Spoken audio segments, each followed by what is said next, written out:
This is the Demystifying Mental Toughness podcast, hosted by David Charlton, and you're listening to this podcast to help you build your own mental toughness, or so that you can support other people or your clients better.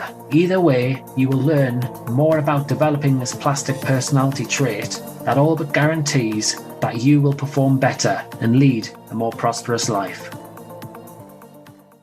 Hi, and welcome to the latest episode of the Demystifying Mental Toughness podcast, episode 157. Today, I'm looking to educate people who have an interest in the field of sports psychology. They're curious, but they're sitting on the fence for now, and they're unsure as to whether to give it a go and approach a sports psychologist. So today, my colleagues, Olivia Scott, Aditi Gandhi, Tom Short, and Alex Harper all share their thoughts on what sports psychology actually is and what it isn't, in order to give you some ideas about the field. Here's Olivia to kick things off.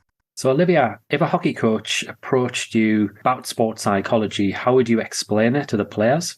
Well, I know, personally with my team, a lot of it's based on performance. So I think they'd be interested to hear about how much it can help performance, maybe going down the route of, I would explain how, in matches, if you're having a difficult time or confidence drops or something happens, dealing with that side of things, and helping with any anxieties, competition anxieties you have, and trying to give examples of what you can do and players you can work with. Yeah, that side of things. So by the sounds of it, you would look at the challenges that the players are likely to face, and then you would try and share the fact that there are solutions to some of those problems. Yeah, because I feel like when a lot of people hear psychology, they kind of don't really know what it is, or just assume it's some sort of random mental thinking challenge that they all have to do. And I think kind of giving it that tangible progress of things that they might be personally struggling with, or an actual performance related things, something physical to think about and do, and actually show what it actually looks at, can really help someone understand it. Yeah, because essentially, if you think about it from an S&C standpoint, another part of sports science, if somebody wasn't fast enough, for argument's sake, you could measure it, then you would get a training program to be able to help you become faster. Yeah. There's similarities, isn't there, in some ways? Yeah. I think sometimes you do need to describe it like that, because it kind of gives people a better understanding of it, rather than it just being that mythical sort of mind thinking. It's actually something you can physically work on and improve physical skills. So that's important. What are your thoughts on positive thinking then? You touched on that a few times. Yeah, I'm a big fan of it.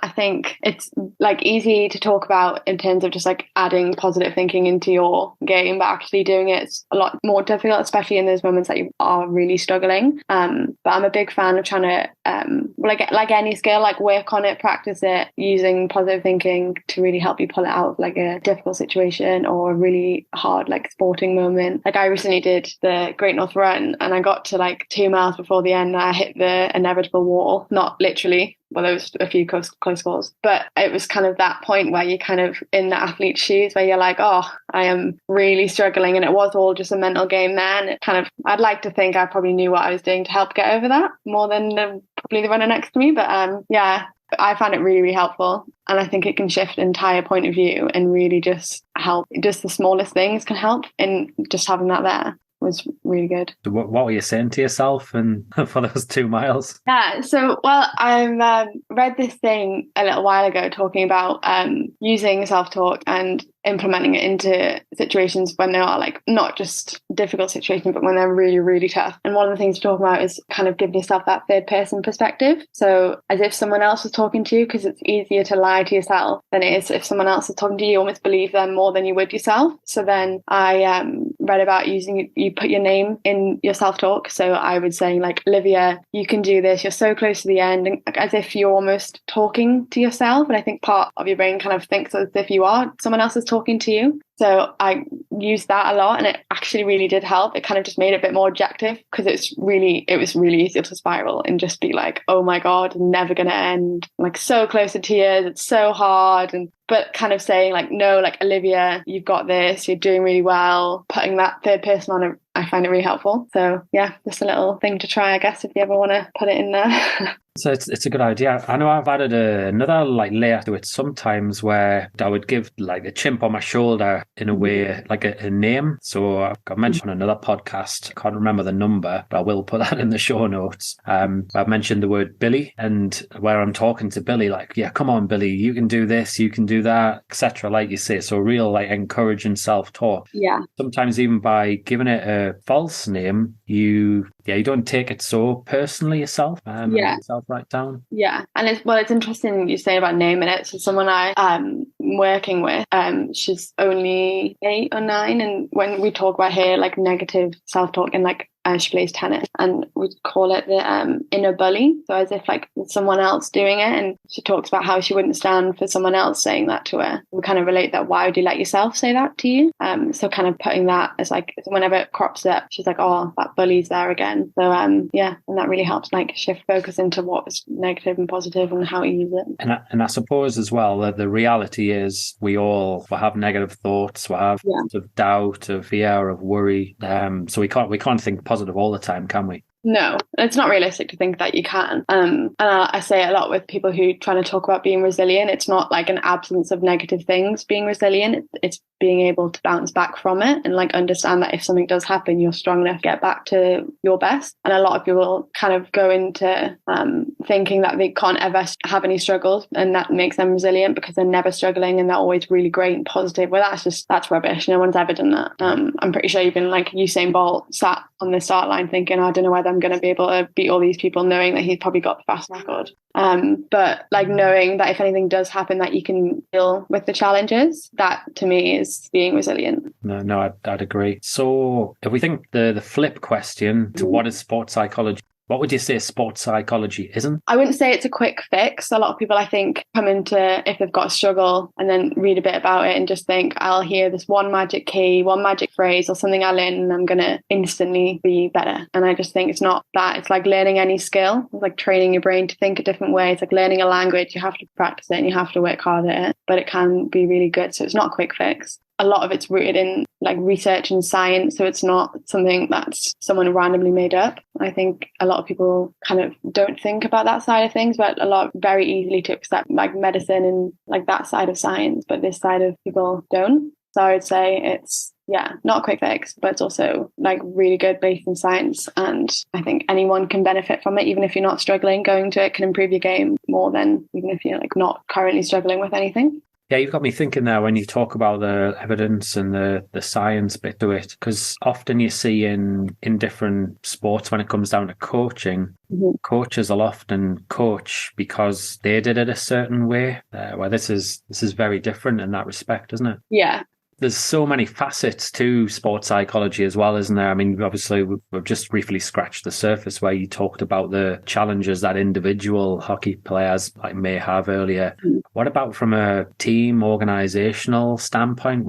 How do you see sports psychology in that respect? I feel like sports psychology can really help in a team in terms of like ensuring the chemistry and the like team bonding of situations. And I think sometimes that's overlooked. And obviously, being skillful and being good at your sport is one like something that you're always striving for, but in a team I think you can really help use it to like rely on other people and build the chemistry, so that if it does happen then you can rely on your teammates, and then having a better chemistry also makes you play better as a team, which results in better performances. So looking at it as like a group, like a wider audience of things rather than just individuals, I think that can really be beneficial. So you're trying to tell me that a team going away on an away day in the pre-season, it's all they do, that doesn't cut it? You need a little bit more than that.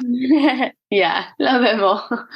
And one last thing before we wrap up, I'm just wondering what your thoughts are on psychometric testing and personality. Yeah, I had my fair share of, I would say a mixed bag of personality metric testing. I went to a university where I was lucky to have a lot of support there from me in my hockey in terms of S&C and different things. One thing got introduced to us was a personality test, and as a group of players we filled out the test and found out if we're extroverted or not, and shy, quiet, loud, all of the above. And I think interesting to know from like a personal awareness side of things, and good to kind of keep in check with yourself when things maybe aren't right. But that experience at uni kind of more negative in terms of we did that and the coaches were there and learned, personality results. And then it kind of felt like every training session, if something was to go wrong, it was blamed on personality types. So say we struggled with learning a drill, they'd be like, oh, well, you're all really extroverted, so you're not listening properly. Or it was just it was automatically dumped on the personality test. And I struggled with it because I understand to an extent how much personality influences certain situations. But when it felt like it was just being used as the cause, like the root cause for everything, I just think it didn't really help. So I think it's good to have, and definitely from like a individual awareness side of things, really good to have, but being careful with the use of it and not using it to like blame actions, I would say. My line on it. Yeah, I'd agree with that one. I think, you mentioned the word awareness a few times. That is the key when it comes down to psychometric or personality tests. It can breed self-awareness where you can then go on and adapt, learn and make some better decisions. That's how it should be used. Absolutely, yeah. So Aditi, how would you explain what sports psychology is to a gymnastics coach? Yeah. So interestingly, I also do gymnastics coaching. So it's an interesting balance to have with sports psychology. So what I usually go with is, and I face similar issues when I coach as well. So usually I explain it as, when you have gymnasts performing several skills, and as most people know, gymnastics is a sport that requires gymnasts to flip backwards and forwards and requiring a lot of air awareness and just understanding your body to its full capacity. So often gymnasts get lost in the air, and it can be frustrating for coaches to kind of help gymnasts through those mental blocks and kind of mindset related issues of developing confidence to perform a skill or getting over the fear of injury or a mental block. So usually I explain it through that lens in terms of, have you been frustrated with trying to help a gymnast through learning a skill or mastering a skill or getting them to kind of upgrade their skills when they're afraid? And kind of that's when a sports psychologist can come in and help with ameliorating that situation, especially through working on the mindset of the gymnast. Right. Well, you've got me thinking about this from a range of different angles there. That was a great introduction to it. So really for the coach, where the sports psychologist can come in and help the coach would be to understand their communication and the way they're trying to also intervene and help the gymnast, I guess. Yeah, precisely. So, just with helping manage the gymnast's emotions and their own, because it can be frustrating on both sides, right? For the gymnast who's not able to kind of master that particular skill, and for the coach who's trying to help them, but kind of there's kind of that barrier in terms of they're not kind of meeting each other halfway there. So just helping coaches with what are the different techniques that they can employ, whether it's taking a break from that skill with that gymnast, or maybe that particular communication style isn't working for that particular gymnast. So just trying to help them with techniques that they can use to help their own kind of behavior and own emotional management with the particular gymnast, as well as how they would kind of help that gymnast get over the mental block or get over the fear of performing a skill. So in some ways, actually helping a coach be a lot more self-aware, so that might be their facial expressions, their tone of voice, their obviously what it is that they say. That must be a real key thing in this this type of challenge. Yeah, 100%. So, and it's so hard because the coach, it's easy to forget, but they're also human beings, and they also have their own emotions and their own kind of struggles that they need to get past. And a lot of the times that can become kind of blurred lines with when you're dealing with that gymnast. All of that comes together, which is very human and very normal. It's just trying to help coaches understand that they're dealing with the gymnast on the other side of that kind of their relationship, and how they can kind of manage both sides, their own as well as trying to help that gymnast, and in many ways not have the gymnast kind of misconstrue what they're trying to say. Sometimes they may be annoyed, and then your body language shows something different from what you're thinking, and we kind of want gymnasts to also understand where the coach is coming from. Yeah. So what advice would you offer a coach who's, I suppose, got a really frustrated gymnast in front of them who just can't put together the skills, and then they're feeling like frustrated on the inside as well. I don't know if you come across this, and what advice would you offer? Yeah, it's funny because just the other day I was telling myself, because I'm dealing with the exact same situation at the moment in my coaching, on my coaching side of things. And I was like, oh, I need to practice what I preach now. And even though it's really hard, but I think the hardest part for the coach is to take a step back and say, you're going to back off from the skill, and I'm going to back off from pushing the gymnast as well as a coach. And that's really hard to do because I really want the gymnast to achieve that skill. And I know the gymnast wants to as well. But sometimes I think it's really important to take a step back. Really simple advice, but really hard to do. And I've dealt with that myself. But I think for me personally, it definitely helped, taking that step back. And it's helped the gymnast mindset coming into the gym as well. So like simple things like that, or maybe, breaking that skill down, going back to the basics, working on their confidence as well as your kind of own frustration and kind of the emotions that you struggle with when you're working with that gymnast on that skill. And I'd imagine as well, like being a coach in that type of situation, you might have, 4, 5, 6 gymnasts that you're working on. If one in particular is struggling and like the others aren't, gymnasts can get into that comparison mode, I would imagine, if they are pulled back, and then that has its own difficulties. Yeah, absolutely. But I think it's the role of the coach becomes really important there in terms of having that conversation with that gymnast and kind of working through that, and helping them understand that this is not taking a step back. It's just breaking the skill down to get your own confidence up. Yeah. Instead of, continually having that daily struggle of, oh, I'm not getting it, and ending in tears or everyone being frustrated. Just helping and educating the gymnast on what that process is going to look like. Yeah, and it must be a big, big challenge because naturally the messages that gymnasts receive, and whether it's from coaches, from parents, from teachers at school, is about giving maximum effort, isn't it? And if you're having to take that step back, then it feels like you're not following through with the commitment and the effort there. So yeah, I can imagine that's tough. Another little question. What would you say sports psychology is not? For coaches or? Yeah, go for coaches, yeah. So I've had coaches, for example, in the past coming in and saying, this gymnast is afraid of doing this skill. I need it to go away by next week. And, so sports psychology, it's not a magic pill. It's not a quick fix to a problem. It's a process. It's not that I'm, as a sports psychologist, I'm just giving them some secret ingredient to suddenly make them confident and to suddenly get rid of all their fears. It's a process. It's about, accepting, relearning, understanding yourself, self-awareness.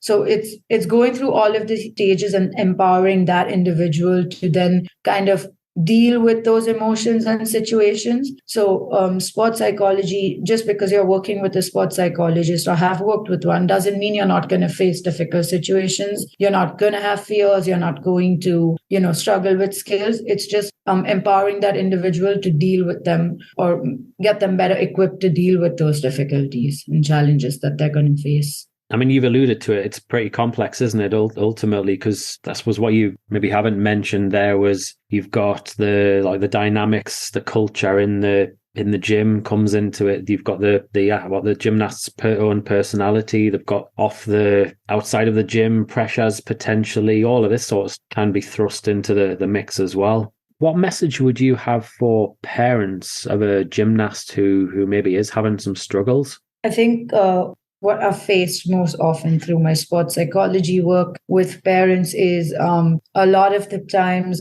there's blurred lines between the parent becoming the coach, or, there's that, because gymnasts start off really young. So a parent is a huge part of that triad, right? And what happens very often is the parent is trying to help the child through that, or the gymnast through that kind of tough period or the struggle that they're facing. What ends up happening is that gymnast is a training session for, let's say, 1 hour, 2 hours, 3 hours, and they're already in a high pressure situation in terms of having to do all of that training exertion. And then on their car ride home, if the parent and just kind of reinforcing, oh, how did training go? Did you do this? Did you not do this? Are you still struggling with this particular skill? Which can lead to the gymnast kind of feeling overwhelmed and feeling maybe worse about, or feeling pressurized about the situation that they've already dealt with. So most often the advice to parents is, on the car ride home or after a tough day, maybe be a little bit more compassionate in your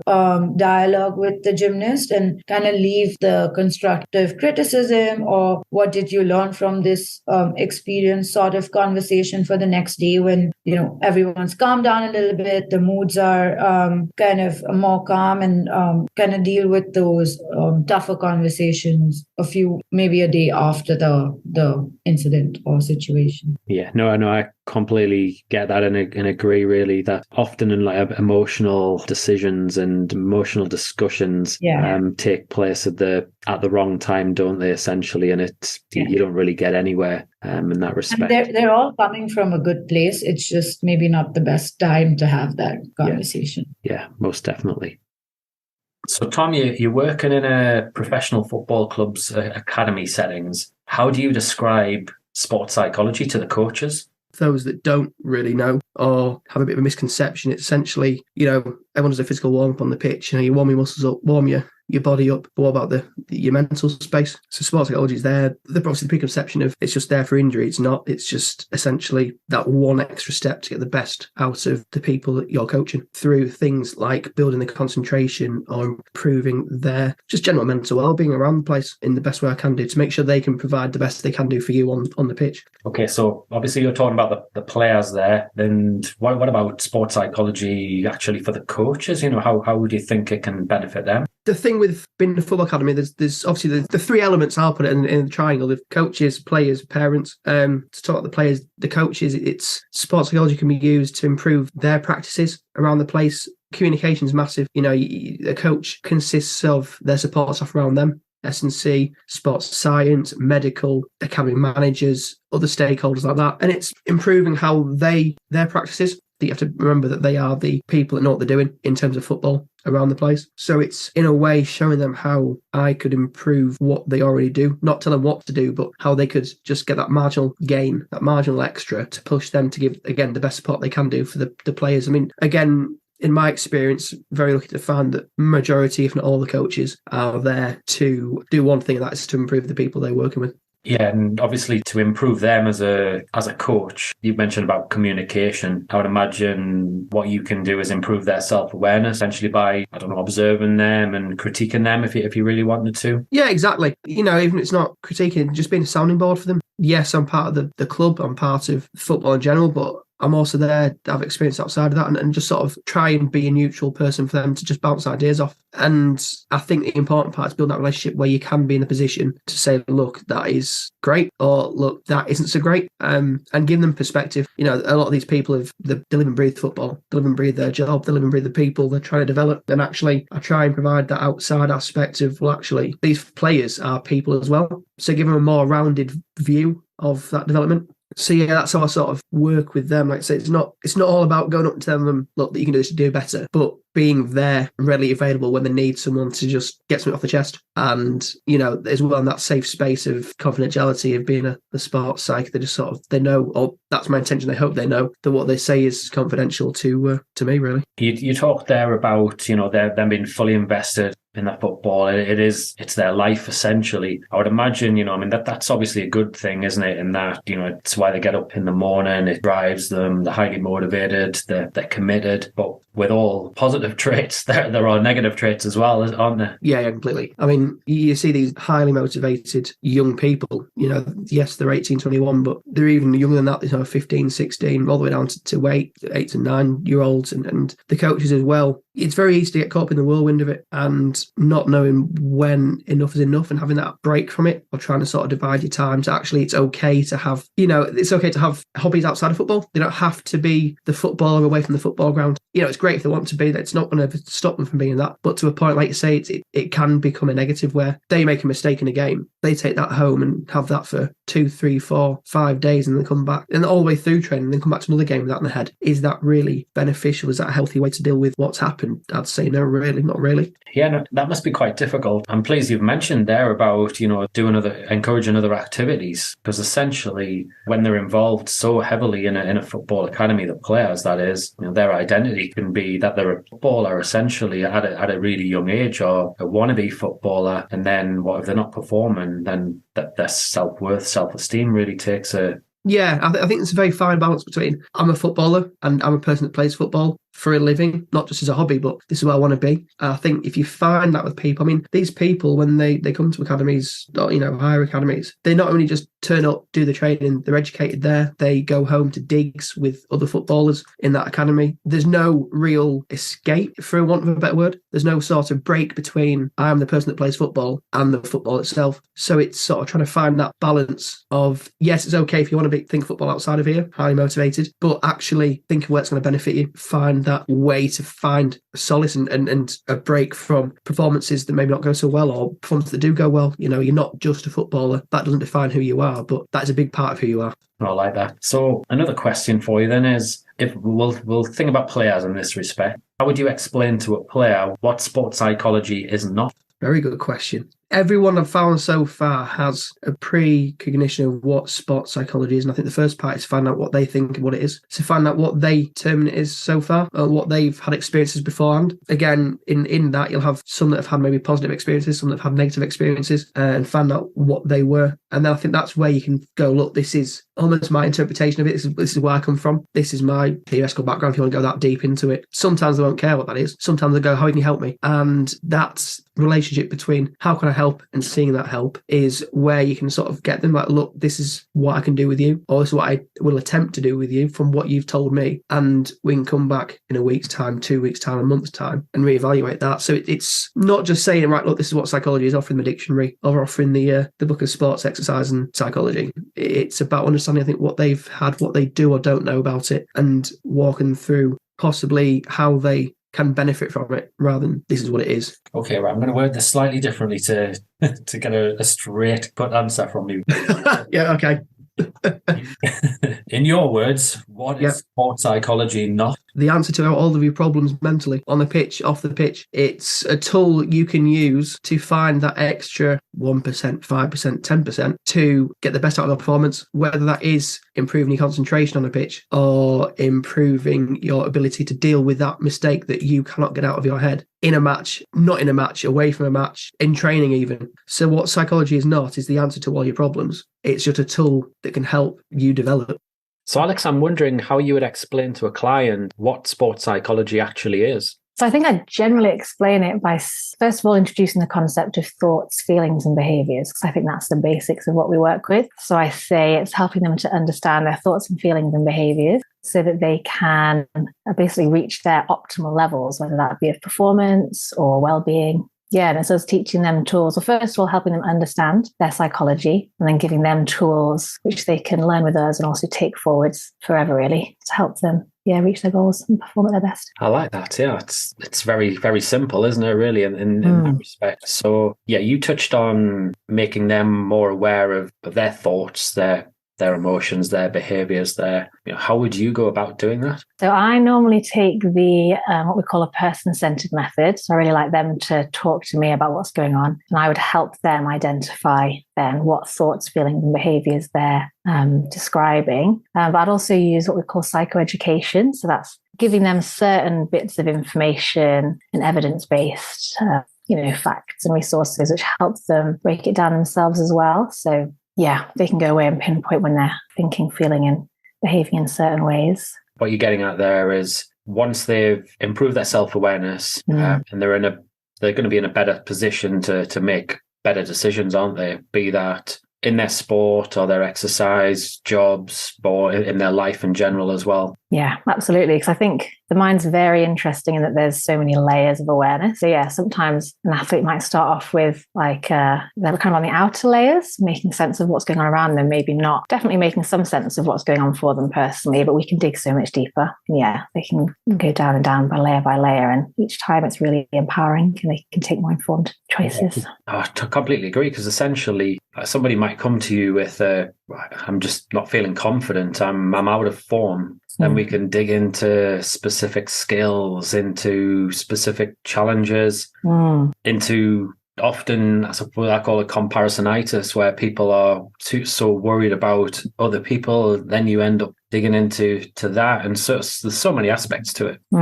Yeah. And I always think taking a holistic view is so important. So often people think it's just their confidence, but actually it might be something else that's going on that's causing more stress, or something from the past that comes to mind when they're in the present moment. Yeah, and on the confidence front, sometimes it can be, if they're not performing very well, they then beat themselves up and they see themselves as a bad person. That essentially their self-esteem, self-worth is impacted. And then we're touching on the well-being angle in that respect. And that makes me think about optimism and pessimism, actually, because I think, people's outlook is so crucial. And that one situation can happen and we can look at it kind of glass half full, glass empty. And there's lots of nuances to that. So really tuning into how we're perceiving situations has a massive impact. Yeah. So to the same client, what would you say sports psychology is not? Sports psychology is not. Normally, sometimes, but not mostly, it's not a quick fix because the mind is so interestingly complex.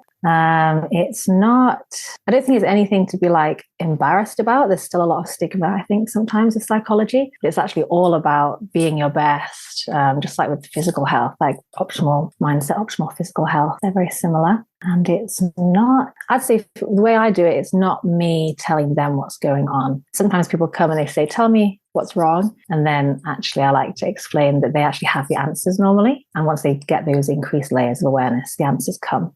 Yeah, so it's not just answers from us. I like that as well. Yeah, no, that's great. In terms of the quick fix, essentially, if you look at clients that you've worked with, on average, how long do you think it takes them to get from A to B? I know there's outliers there, but in general, what do you think? Yeah, I think in performance settings, it can be, depending on how you space the sessions as well, it can be between 4 to 8 sessions. 6 is a pretty good number, I think, for getting pretty solid outcomes. And if they're taking away the skills and implementing them going forwards and between sessions, 6 can be a pretty good number. Yeah. 6 sessions. I tend to agree as well. I would say that's probably around about my average as well. I hope you found that their insights were helpful. When I look at the field of sports psychology and what it offers, it takes me back to our individual practice philosophy. So our professional philosophy as a practitioner, what our values and long-held beliefs are and what we actually stand for. During your training, you're questioned about this time and again, to the point where it gets annoying for some. But actually, there's a purpose in this. It helps you really understand yourself and the way you want to operate. And this does change over time. For me, I'm well aware of my values. Making a positive difference to people's lives is top of the list. It's critical. And the way I see it, this podcast does tick that box. It's certainly a long-term goal of mine, something where I put out content on a weekly basis and potentially a few more additional episodes too. Then we've got blogs, videos, we've got the Mental Edge newsletter, and so on. I'm always providing different bits of information to help people and to make that positive difference. In the short term, though, it's all about helping the individual client go from A to B for me, be that improving their mental toughness and their ability to perform under pressure, or some of the 4 C's, improving their confidence, their ability to manage their emotions, how they actually deal with difficulties and challenges. And then there's maintaining a high degree of motivation and commitment levels so that they see things through to the end and they actually follow through on their promises. I find it's much easier to do this on a one-to-one basis. And personally, I really enjoy providing short-term support and then watching people go on to thrive. I get a lot of satisfaction from this, and it's a big reason why I do my job. And thankfully, judging by feedback from the majority of clients, I seem to be doing pretty well at it. And so you're aware just how sports psychology does work, or certainly in our business at Inspiring Sporting Excellence, I would say on average people have around about 6 sessions. We're not into giving quick fixes and just offering one session fixes. To me, that doesn't work, and it just puts a plaster over the crack, if you like. So yeah, I'm not in agreement with that. So we'll always tend to do 4, 6, 8, 10 sessions. As I say, on average, I think 6 sessions is really, really beneficial for most people. At a team and an organizational level, it's different. Playing the long game is essential in this role. It can be about helping individual athletes. In an ideal world, it would be. However, it's not necessarily the case in many sporting organizations. Often, sadly, we are seen as a tick box, and we simply provide educational workshops, which to me isn't the way forward. In the ideal world, working with key stakeholders, working with management and senior coaches to improve processes and communication to help everybody pull together towards collective goals would be the big thing. Educating people on a regular basis, improving their self-awareness. And to me, ticks my sort of longer term box. So I do have a humanistic preference for self-actualization, where people look to try and develop themselves on a consistent, regular basis. I suppose in mental toughness terms, we're thinking about learning orientation and seeing learning as part of the journey. The fact is, though, in these roles, in organizations, in clubs, it can be very complex. It can actually take a lot out of you. And you can also find yourself as a practitioner being frustrated. It can pull you away from your values and your beliefs if you don't stand your ground. And also if you don't reflect and refine your approach quite frequently. So on sports psychology, I really hope that this episode has whetted your appetite to get in touch, or it's just simply giving you some more information. I hope you've enjoyed this episode. For more on how sports psychology works, who it helps, the benefits, feel free to sign up to the Mental Edge newsletter, where I provide, and the team provide also, a lot of resources to help you. You'll find the link to the Mental Edge newsletter in the show notes. In the meantime, take care and have a great week. If you enjoyed this episode of the Demystifying Mental Toughness podcast with David Charlton, do check out my website, sport-excellence.co.uk, and my online sports psychology resources. The Sport Excellence website has essential resources for anyone looking to build their own mental toughness or the mental toughness of their athletes or teams, or if you want to achieve peak performance more often or optimal functioning. The Sport Excellence website has everything you need to keep moving forward and thrive. So go on, head over to sport-excellence.co.uk